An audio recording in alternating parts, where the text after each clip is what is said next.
दोस्तों अजीब देश है हमारा। एक तरफ हमारे भिखारी बैठे हैं तो दूसरी तरफ कंगले।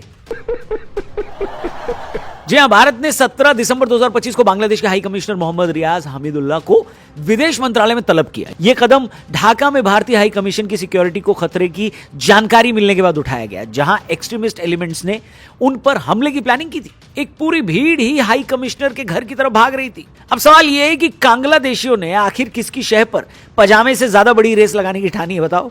पिछले कई महीनों से बांग्लादेश से भारत विरोधी बातें चल रही हैं। ऐसे में क्या बांग्लादेश भारत के खिलाफ अपनी तैयारियों को टेस्ट कर रहा है? दोस्तों, भारतीय विदेश मंत्रालय ने बांग्लादेशी हाई कमिश्नर को बुलाकर बांग्लादेश में बिगड़ते सिक्योरिटी एनवायरनमेंट पर गहरी चिंता जताई है। खासतौर पर नेशनल सिटीजन पार्टी के नेता हसनत अब्दुल्ला के भाषण का जिक्र करते हुए भारत ने गहरी नाराजगी दर्ज कराई है, जिसमें उसने भारत के नॉर्थ ईस्ट के 7 सिस्टर्स को अलग करने और वहां के अलगाववादियों को शरण देने की धमकी दी थी। ढाका के सेंट्रल शहीद मीनार पर भीड़ को एड्रेस करते हुए हसनत अब्दुल्ला ने कहा कि वो अलगाववादी और भारत विरोधी ताकतों को बांग्लादेश में शरण देगा और फिर नॉर्थ ईस्ट इंडिया की 7 सिस्टर्स को भारत से अलग कर देगा। अब देखिए, सपने देखना कोई खराब बात तो है नहीं, लेकिन अपनी औकात भी तो साथ में देख लेना चाहिए।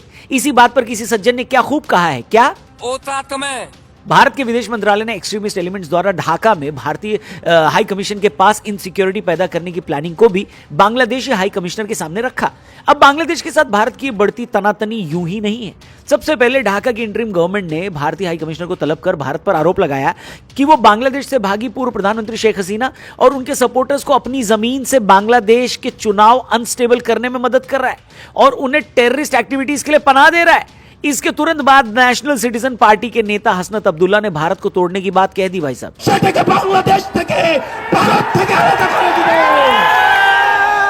देखा आपने इस चिलगोजे को? हमारे यहां ऐसा आदमी चिल्ला चिल्ला के बस रुकवाता है, वहां ये नेता बना फिर रहा है। थू है इस पे, थू। मतलब ये छिला हुआ अंडा इतने स्ट्रेस में चिल्ला रहा है कहीं इसका पिछवाड़ा ना फट जाए। सेंसिबल आदमी ये होता तो इसका स्ट्रेस कम करने के लिए मैं इसको यंग मॉन्क के कैंस भिजवा देता। वैसे हेलो, आप भी अगर अपना स्ट्रेस कम करना चाहते हो तो ट्राई करो यंग मॉन्क। शुगर नहीं है इसमें और बढ़िया हर्ब्स हैं। स्पेशल ऑफर में बाय 1 गेट 1 चल रहा है। डिस्क्रिप्शन और पिन कमेंट में लिंक दिया है, जल्दी से क्लिक करके ऑर्डर करो, फुल फील आ जाएगी। आगे बढ़ते हैं। अब देखिए, बांग्लादेश को हड़काना जरूरी क्यों था? ये कदम भारत की सॉवरेनिटी और डिप्लोमेटिक मिशंस की सेफ्टी इंश्योर करने के लिए इंपॉर्टेंट था।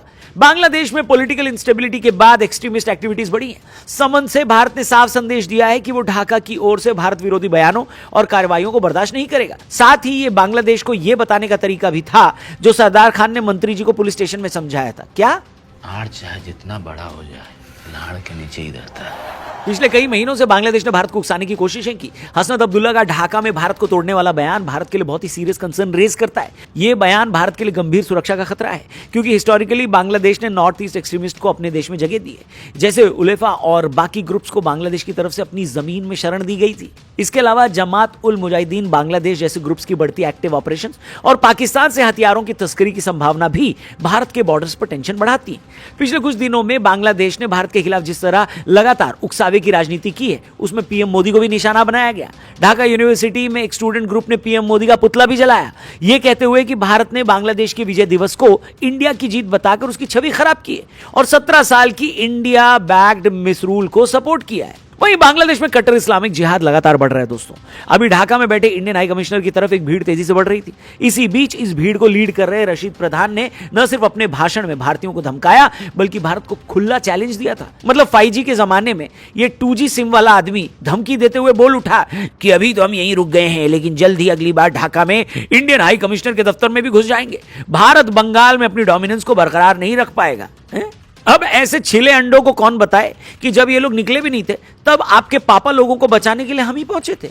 93,000 वाला रिकॉर्ड हमारा आज भी बरकरार है। लेकिन जानकार लोगों का कहना है कि मोहम्मद यूनुस इन्हीं कट्टरपंथी लोगों की हेल्प से बांग्लादेश में भारतीय अफसरों पर दबाव बना रहा है। ध्यान दीजिएगा कि बांग्लादेश में एक इंटरिम गवर्नमेंट है और न ही इस सरकार को बांग्लादेश के लोगों ने चुना है।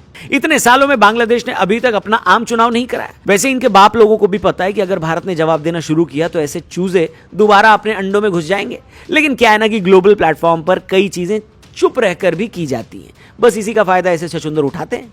अब बांग्लादेश की तरफ से आती ये धमकियां ऐसे ही नहीं है, बल्कि भारत के लिए एक सीरियस कंसर्न है। इसके अपने कारण है। भारत के नॉर्थ ईस्ट स्टेट्स में जो 4 राज्य असम, मेघालय, त्रिपुरा और मिजोरम बांग्लादेश बॉर्डर से सटे, यही वजह है कि ढाका के अंदर से इस तरह की धमकी पुराने दौर की याद दिलाती है, जब बांग्लादेश की जमीन से north east extremist groups active रहते थे। अब अगर इस नैरेटिव को तुरंत और कड़ाई से चैलेंज न किया जाए तो भारत के ईस्ट साइड से भी पाकिस्तान की तरह ही टेररिस्ट ऑर्गेनाइजेशंस एक्टिव हो सकते हैं। वहीं दूसरी तरफ ढाका में बैठे इंडियन हाई कमिश्नर के खिलाफ भीड़ को उकसाने की कोशिशें हुई है। ठीक इसी के बाद भारत को बांग्लादेशी हाई कमिश्नर को तलब करना पड़ा। अब अगर भारत चुप रहता तो यह मैसेज जाता कि भारत को सेफ्टी ऑफ इंडियन डिप्लोमैट्स और देश की डिग्निटी पर हमला भी बर्दाश्त है, और ऐसा करने वाले देशों को किसी भी तरह का हर्जाना नहीं भुगतना पड़ेगा। इसीलिए भारत ने कंसर्न रेज किया। वहीं एक ध्यान देने वाली बात यह भी है कि बांग्लादेश की लोकल पॉलिटिक्स में भारत को पॉलिटिकल विलन बनाकर फॉल्स नैरेटिव चलाया जा रहा है। यह बोला जा रहा है कि भारत बांग्लादेश की इंटरनल पॉलिटिक्स में दखल दे रहा है। इस बात को पब्लिक डोमेन में खारिज करना इसलिए भी जरूरी है ताकि इंटरनेशनल स्टेजेस पर भारत की छवि, उसके डेमोक्रेटिक क्रेडेंशियल्स और पड़ोसी नीति पर किसी को कोई शक न हो। दोस्तों, बांग्लादेश धीरे धीरे कई लेवल पर भारत के लिए स्ट्रैटेजिक सरदर्द बनता जा रहा है। सबसे बड़ा रीजन वहां की बदलती पॉलिटिक्स और तेजी से बढ़ती इस्लामिक कट्टरता, जिसने 1971 के बाद पहली बार इंडिया बैक्ड नैरेटिव को हाशिए पर धकेल दिया है और एंटी इंडिया इमोशंस को मेन स्ट्रीम स्टूडेंट्स ग्रुप्स, मौलानाओं और सड़कों पर भीड़ की राजनीति तक पहुंचा दिया है। शेख हसीना की सत्ता से हटने के बाद वहां के इंटरिम गवर्नमेंट और एक्सट्रीमिस्ट नेटवर्क्स के उभरने से इंडिया बांग्लादेश सिक्योरिटी कॉपरेशन को कमजोर किया गया है, जबकि इसी कॉपरेशन की वजह से भारत के नॉर्थ ईस्ट में दशकों से चल रहे उग्रवाद और आईएसआई बैक्ड नेटवर्क काफी हद तक कंट्रोल किए गए थे। अब वही नेटवर्क फिर से बांग्लादेश की जमीन, खासकर चिटगांव, कॉक्स बाजार और सिलहट बेल्ट को एक low intensity warfare launch pad की तरह देखने लगे। अवैध घुसपैठ, डेमोग्राफिक बदलाव और बॉर्डर एरियाज में इंस्टेबिलिटी भी सिलीगुड़ी कॉरिडोर और असम बंगाल सीमा पर बांग्लादेशी माइग्रेशन की लगातार बढ़ती लहर ने न केवल लोकल सोशल पॉलिटिकल इक्वेशंस बदले हैं, बल्कि सुरक्षा एजेंसियों की रिपोर्ट्स के मुताबिक यही आबादी कट्टरपंथी संगठनों के लिए सपोर्ट बेस और रेडिकलाइजेशन ग्राउंड भी बन रही है, जिसे पाकिस्तान की आईएसआई और बांग्लादेशी इस्लामिस्ट मिलकर एक्सप्लॉइट भी कर रहे हैं। सीमा पर बांग्लादेश बॉर्डर गार्ड्स का बदला हुआ एटीट्यूड, फ्लैग मीटिंग के बावजूद अक्सर मुठभेड़ें, पानी का बंटवारा, रिवर मैनेजमेंट और फ्लड रिलीज को लेकर बढ़ती नाराजगी, इन सब ने मिलकर ऐसे माहौल को जन्म दिया है जिसमें ढाका अब खुद को नई जियोपॉलिटिकल पोजीशनिंग में देख रहा है और चाइना पाकिस्तान के साथ अपनी नजदीकी बढ़ाकर भारत पर दबाव बनाने की कोशिश कर रहा है। वहीं बांग्लादेश के अंदर इस्लामिस्ट का बढ़ता हुआ नेटवर्क सीधा भारत की माइनॉरिटी और बॉर्डर डिस्ट्रिक्ट्स पर असर डाल रहा है। हाल ही के महीनों में हिंदू मंदिरों, दुर्गा पूजा पंडालों और हिंदू बस्तियों पर हमलों में तेजी देखी गई है। वहां पर जिहादी प्रोपेगेंडा का खुला एडवर्टीजमेंट हो रहा है और पहलगाम जैसे आतंकी हमलों के बाद इंडिया बैक्ड कॉन्स्पिरेसी की बातें भी बांग्लादेशी सोसाइटी में हो रही हैं। इन सब ने उस सॉफ्ट बॉर्डर को एक पोटेंशियल जिहादी कॉरिडोर में बदलने का खतरा पैदा कर दिया है, जिससे भारत हमेशा से बचते हुए आ रहा था। यही वजह है कि भारतीय खुफिया एजेंसीज अब बांग्लादेश को सिर्फ एक दोस्ताना पड़ोसी नहीं, बल्कि एक ऐसे फ्लैश पॉइंट के रूप में देख रहा है जहां से अगर समय रहते डिप्लोमैटिक, सिक्योरिटी और बॉर्डर मैनेजमेंट के लेवल पर कड़े कदम नहीं उठाए गए तो north east, Ganga Brahmaputra basin और पूरे ईस्टर्न कॉरिडोर पर लंबे समय तक सरदर्द बना रह सकता है और मल्टी डायमेंशनल संकट भी पैदा हो सकता है, ऐसा एक्सपर्ट्स बोल रहे हैं। अब देखिए, बांग्लादेश भले ही हमसे एक छोटा देश है, लेकिन उसकी आवाज भी उतनी ही बड़ी है जिसे ग्लोबल लेवल पर सुना जाता है। आज बांग्लादेश के अंदर जिस तरह का सेटअप है वो दुनिया भर में भारत के खिलाफ प्रोपेगेंडा मशीनरी की तरह इस्तेमाल किया जा सकता है। इसके लिए यह जरूरी है कि भारत डिप्लोमैटिक, फाइनेंशियल और उसके बाद अगर जरूरत पड़े तो मिलिट्री लेवल पर कट्टर बांग्लादेश का इलाज करे, और भारत कर भी सकता है। बदलता हुआ बांग्लादेश भारत के लिए एक सिक्योरिटी रिस्क जरूर है, लेकिन भारत अपने पड़ोसियों को एंड स्पेशली ऐसे बिगड़ैल पड़ोसियों को हैंडल करना अच्छे तरीके से जानता है। इसीलिए तो अब भारत जवाब देने के पूरे मूड में है। आपके हिसाब से भारत को क्या जवाब देना चाहिए, कमेंट करके जरूर बताना। और एक डिबेट ये भी चालू हो गई है कि जब बांग्लादेश और वहां के कट्टरपंथी और वहां की इंटरिम सरकार जब भारत के खिलाफ है, उनको सपोर्ट नहीं कर रही और हमारे डिप्लोमैट्स पर जब अटैक करने की कोशिश हो रही है, तो क्यों हम बांग्लादेशी क्रिकेटर को आईपीएल ऑक्शन में रख रहे हैं और खरीद भी रहे हैं। आगे ये चीज बहुत बड़े बवाल का रूप ले सकती है कि आखिर क्यों नहीं पाकिस्तान की तरह बांग्लादेश के खिलाड़ियों को भी आईपीएल से बाहर रखा जाए।